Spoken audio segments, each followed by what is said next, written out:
तुम अपने इस मन से मोह को त्याग दो, नहीं तो सारा जग तुम्हारी निंदा ही करेगा।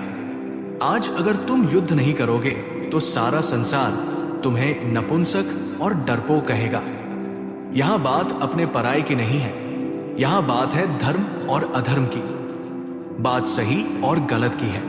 अगर तुम अधर्म को सहोगे, उसका अंत नहीं करोगे, तो गलत करने वाले को और अधिक बल मिलेगा, वो और भी अधिक अधर्म करेगा। इसलिए अपने मन को त्याग करके तुम युद्ध करो।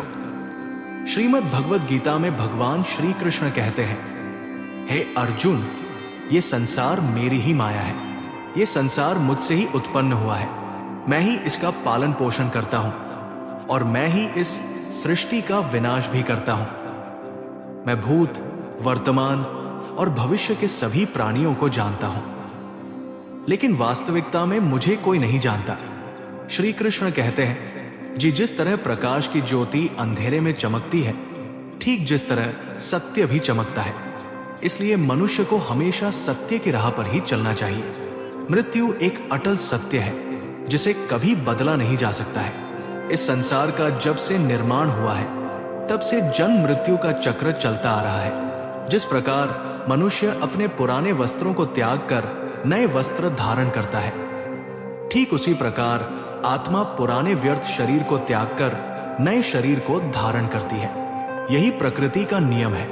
इस सत्य को स्वीकार करके भयमुक्त होकर आज में ही जीना चाहिए। ज्ञानी व्यक्ति न तो मरने वाले का शोक करते हैं और न ही उनका मोह करते हैं जो अभी जीवित है, क्योंकि वे जानते हैं कि जो मर गया वो फिर से जन्म लेगा और जो जीवित है वो एक दिन अवश्य मरेगा।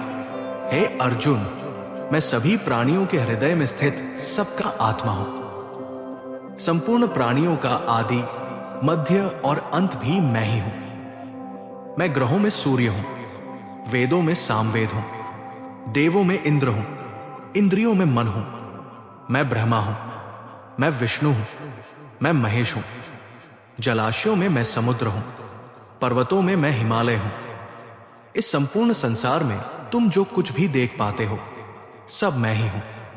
भगवान श्री कृष्ण कहते हैं, मन की शांति से बढ़कर इस संसार में कोई भी संपत्ति नहीं है।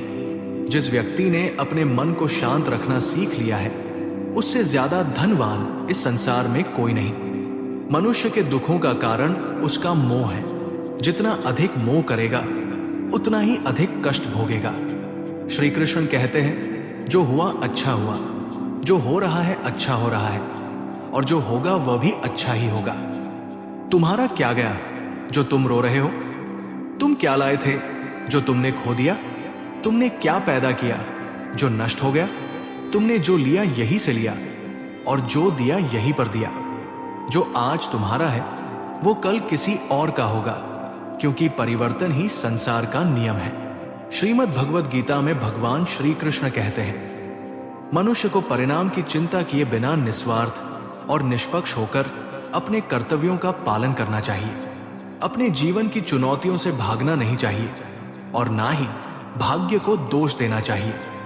अर्जुन, अपने आप को भगवान के प्रति समर्पित कर दो, यही सबसे बड़ा सहारा है। श्री कृष्ण कहते हैं, इंसान अपने जन्म से नहीं, अपने कर्म से महान बनता है। जब इंसान अपने काम में आनंद खोज लेता है तो वो पूर्णता प्राप्त करता है।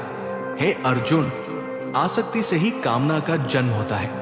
सदैव संदेह करने वाले इंसान के लिए प्रसन्नता ना तो इस लोक में है और ना ही परलोक में। जो अपने मन को नियंत्रण में नहीं रखता, उसके लिए वो शत्रु के समान काम करता है। अशांत मन को नियंत्रित करना कठिन है, लेकिन अभ्यास के द्वारा इसे वश में किया जा सकता है। भागवत गीता में श्री कृष्ण बताते हैं कि पृथ्वी पर जिस प्रकार मौसम का बदलाव होता रहता है, उसी प्रकार हमारे जीवन में भी सुख दुख आते रहते हैं। इनसे हमें विचलित नहीं होना चाहिए। हे अर्जुन, समय से पहले और भाग्य से अधिक किसी को कुछ नहीं मिलता। जैसे दीपक की बाती को दीपक तले छुपा अंधेरा दिखाई नहीं देता, वैसे ही मनुष्य को जवानी के पीछे छुपा बुढ़ापा और कमजोरी दिखाई नहीं देती। किसी भी प्राणी को उसका जीवन के अंत तक अपने जाल से निकलने नहीं देता। रस्सी में बांधकर उसे तरह तरह के नाच नचवाता रहता है। वो जीव को इतनी फुर्सत ही नहीं देता है कि वो अपने अंतर्मन में झांककर अपनी आत्मा को पहचाने और आत्मा के अंदर जिस परमात्मा का प्रकाश है उस परमात्मा का साक्षात्कार करे, उसे देख सके। जब भगवान श्री कृष्ण से अर्जुन पूछते हैं कि हे केशव, ये सब मानकर भी कि आत्मा नित्य, सनातन और अजन्मा है, उसे शस्त्र नहीं काट सकते, आग नहीं जला सकती, फिर भी प्राणी की आत्मा को दुख, सुख, शोक, खुशी, मान, अपमान, पीड़ा और आनंद का एहसास क्यों होता है? तब भगवान श्री कृष्ण कहते हैं, हे पार्थ, मैंने पहले ही तुम्हें बताया कि सुख दुख का आभास करना आत्मा का काम नहीं, शरीर का काम है। तब अर्जुन कहते हैं, केशव, शरीर को दुख और पीड़ा तभी होगी जब शरीर को कोई चोट लग जाए या उसका कोई अंग कट जाए। जैसे शरीर आग में जल जाए, उससे जो पीड़ा होती है वो तो शरीर की पीड़ा है, परंतु मानहानि होने से जो दुख होता है या मान होने से जो आनंद आता है, उसमें तो शरीर को कोई चोट नहीं पहुंचती। वो मानहानि का दुख, वो अपकीर्ति की पीड़ा तो आत्मा को ही होती है ना। तब भगवान श्री कृष्ण अर्जुन से कहते हैं, नहीं अर्जुन, ये कीर्ति, अपकीर्ति, मान, अपमान, ये लाभ, हानि, ये जितने का आनंद अथवा हारने की पीड़ा, ये भी आत्मा को नहीं होती। ये आत्मा का काम नहीं है, ये तो मन की शरारत है। भगवान श्री कृष्ण कहते हैं, अर्जुन, ये याद रखो कि प्राणी के शरीर का एक अदृश्य अंग है। श्रीमद् भगवद गीता के इन गहरे शिक्षाओं से प्रेरित होकर अपने जीवन को सशक्त बनाएं। अगर आपको यह ज्ञान पसंद आया हो तो इसे अपने दोस्तों और परिवार के साथ साझा करें और चैनल को सब्सक्राइब करें ताकि हम और भी गहरी गीता की बातें आपके साथ साझा कर सकें। श्री कृष्ण की उपदेशों का पालन करें और सच्चे मार्ग पर चलें। जय श्री कृष्ण।